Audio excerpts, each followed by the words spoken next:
আমি এবছর গেছিলাম আমার ভাসুরের কোয়ার্টারে দুর্গাপুজোতে। তো আগের বছর পুজো হয়েছিল, তখন যেতে পারিনি। তো এবছর গেছিলাম। আমার ভাসুর দুজনেই বলছে যাওয়ার কথা।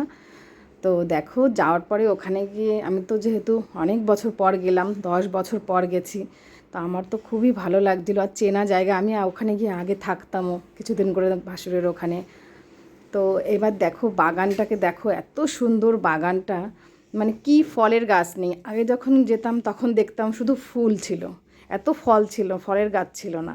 তো এখন কি গাছ নেই ফলের, সবেদা থেকে শুরু করে পেয়ারা, বাতাবি লেবু, মৌসম্বি লেবু, প্রচুর প্রচুর গাছ, বিলাতি আমড়া, ওরা কিন্তু একটাও খায় না, সব গাছ তবুও লাগানো।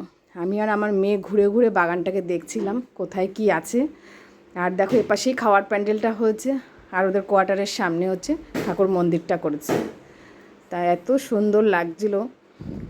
টবগুলো কিন্তু খুব বড় বড় টব, ভিডিওতে ওরকম অতটা বড় দেখা যাচ্ছে না, ছোট ছোটই মনে হচ্ছে। তবে টবগুলো কিন্তু অনেক বড় বড় টব এগুলো। দেখো কত রকমের ফুলও আছে।